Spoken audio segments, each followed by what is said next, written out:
Energy saving যেমন lubricant যে আপনার গাড়ির ফুয়েল কনজাম্পশন কমিয়ে দিতে পারে এবং আপনার ইন্ডাস্ট্রির ইলেকট্রিসিটি কনজাম্পশন কমিয়ে দিতে পারে। এই প্রিন্সিপালটা আমরা অনেকেই পরিচিত, কিন্তু এর মেকানিজমটা নিয়ে আমরা রিয়েলি এখনো অনেকটা কনফিউজ। আসলে এই মেকানিজমটা কিভাবে কাজ করে এবং কিভাবে এই প্রিন্সিপালটা শুরু হলো। 1970 দিকে প্রথম এনার্জি কনসার্ভিং প্রিন্সিপালটা ডেভেলপ হয়, যখন ওয়ার্ল্ডে একটা ফুয়েলের একটা রিসেশন চলছিল। তো এই সময় প্রথমে এই প্রিন্সিপালটা ডেভেলপ হয় এবং 80-র দিকে একটা রিসার্চ অ্যান্ড ডেভেলপের মাধ্যমে এপিআই প্রথম একে এনার্জি কনসার্ভিং একটা শ্রেণীবিন্যাস চালু করে। এই চালু করার পরে কিন্তু এই এনার্জি কনসেপ্ট প্রচুর একটা পপুলারিটি পায় সারা ওয়ার্ল্ড ওয়াইড।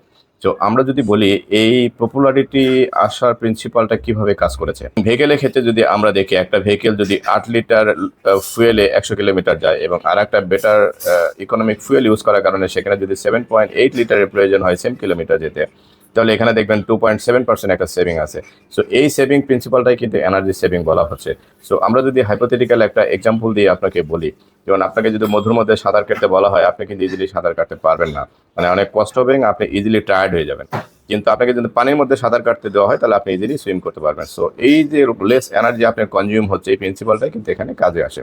সো এপিআই যে ক্লাসিফিকেশনগুলো এখানে করেছিল তার মধ্যে যদি আমরা দেখি, যেমন 0W88, 0W16, 0W20, 5W20, 5W30 এবং 0W40, এই গ্রেডগুলো কিন্তু এনার্জি সেভিং গ্রেড বলা হয় এবং এইগুলো গ্রেড ইউজ করলে কিন্তু ফুয়েল কনজাম্পশনে একটা প্রবাবিলিটি দেখা যায়। সো এই ফুয়েল কনজাম্পশন রেট কিন্তু ক্ষেত্র বিশেষে ভ্যারি করে। যেমন যাত্রীবাহী গাড়ির জন্য প্রায় 0.5 থেকে ম্যাক্সিমাম 3% পর্যন্ত ম্যাক্সিমাম এনার্জি সেভ হতে পারে, এবং ভারী ডিজেল গাড়ির জন্য ম্যাক্সিমাম 2% পর্যন্ত হতে পারে, এবং হাইড্রোলিক সিস্টেমের জন্য 8% পর্যন্ত এনার্জি সেভ করা সম্ভব হয় লুব্রিকেশনের মাধ্যমে। এবং আরেকটু যদি দেখি আমরা, গিয়ার বক্সের জন্য 6% এবং এয়ার কম্প্রেসরের জন্য আপ টু 8% পর্যন্ত এনার্জি সেভ করা সম্ভব। এখানে ম্যাক্সিমাম 10% পর্যন্ত আমরা এনার্জি কনজার্ভিং ক্যালকুলেশন করতে পারি। সো এর ক্ষেত্রে বিশেষে লিটল বিট ভ্যারিয়েশন হতে পারে। তবে কি সব ক্ষেত্রে কি এই পরিমাণ পার্সেন্টেজে আমরা সেভিং পাবো? না, দেখেন এই পার্সেন্টেজের উপর সবচেয়ে বেশি ইম্পর্টেন্ট হচ্ছে একটা কোম্পানির রিসার্চ অ্যান্ড ডেভেলপমেন্ট, ইঞ্জিন যন্ত্রপাতি নির্মাতার সঙ্গে প্রযুক্তিগত সমন্বয় এবং শত শত ঘন্টার ল্যাবরেটরি এবং ফিল্ড টেস্টের রিপোর্ট। সো এই সবগুলোর যদি সমন্বয় না থাকে এবং কোরিলেশন উইথ দ্য ইকুইপমেন্টের সাথে যদি আপনার না থাকে, আপনার যদি বন্ডিং না থাকে, ওভার দ্য নাইট আপনি একটা এনার্জি সেভিং লুব্রিকেন্টস তৈরি করতে পারবেন না। So it's a very very expensive research and ডেভেলপমেন্টের মাধ্যমে এটা তৈরি হয়। সো আপনি সিমিলার গ্রেড হলেও কিন্তু সিমিলার এনার্জি সেভিং পাবেন না, বিকজ এই রিসার্চ অ্যান্ড ডেভেলপমেন্টের মাধ্যমে আপনাকে একটা কম্পেটিবল একটা ফর্মুলেশন আসতে হবে, যেটার জন্য অনেক সময়ের প্রয়োজন হয়। সো ওভার দ্য নাইট এরা পারা যায় না। সো সবাই যদি একই গ্রেডের লুব্রিকেন্টস নিয়ে এসে, একটা এ কোম্পানি 0W20 আর একটা 115 ইয়ার্স প্লাস এক্সপিরিয়েন্স একটা কোম্পানি 0W20, দুটোর মধ্যে কিন্তু অনেক ডিফারেন্স আছে। সো এই ডিফারেন্সটাকে অ্যাজাম্পশন করার জন্যই কিন্তু এই এনার্জি সেভিং আপনার ওভার দ্য এক্সপিরিয়েন্সের প্রয়োজন হবে।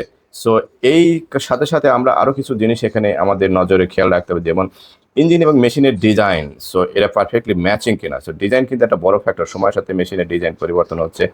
অপারেটিং অবস্থা, এটা কি অবস্থায় আছে, এটা কি ইঞ্জিন ক্ষয় হয়ে গেছে, নতুন আছে, ব্র্যান্ড নিউ আছে, করতে এই জিনিসটাও কিন্তু আমাদের একটু খেয়াল রাখতে হবে যদি এনার্জি সেভিং আমরা ক্যালকুলেশন করতে যাই। এবং লুব্রিকেন্টের ভিসকোসিটি কিন্তু খুবই একটা ইম্পর্টেন্ট জিনিস। এখানে রং সিলেকশন দিয়ে আপনার ক্যালকুলেশন গেলে আপনার কিন্তু হবে না। সো এই সিলেকশনের ক্ষেত্রে আপনাকে সবচেয়ে বেশি ইম্পর্টেন্স দিতে হবে। আর একটা যদি বলে তাপমাত্রা, এবং ইঞ্জিনের তাপমাত্রা কিন্তু সবসময় মেনটেন করার কিন্তু একটা ভেরি ইম্পর্টেন্ট একটা ইস্যু, এবং ওয়েদারের কারণে কিন্তু এর পারফরমেন্স অনেকটা ভ্যারিয়েশন হয়। এই তাপমাত্রা খেয়াল রাখতে। আর একটা হচ্ছে maintenance practice is the most important. So এই পাঁচটা ফ্যাক্টর যদি আমরা পারফেক্টলি মনিটরিং করতে পারি এবং best quality highly research and development তৈরি যদি একটা good quality energy saving oil use করতে পারি, তাহলে কিন্তু এই ফুয়েল কনজাম্পশন সেভ করা সম্ভব। সো এখানে যদি আমরা বাংলাদেশের প্রসপেক্টে আমরা হিসাব করি, বাংলাদেশে প্রায় 6.5 মিলিয়ন টোটাল ভেহিকেলস আছে। সো এইখানে যদি আমরা ক্যালকুলেশন করি, বাট 1% যদি ফুয়েল সেভ করি, এখানে কিন্তু কোটি কোটি লিটার এই ফুয়েল সেভ করা কিন্তু সম্ভব, জাস্ট বেটার লুব্রিকেশনের মাধ্যমে। সো এই জিনিসটা কিন্তু আমাদের খেয়াল রাখতে হবে। So better lubrication, better energy saving, better ইকুইপমেন্টে যদি আমরা যাই, এটা আপনার সেভিং হবে, দেশের সেভিং হবে। সো এবং country will be in the very healthy economic condition. Thank you.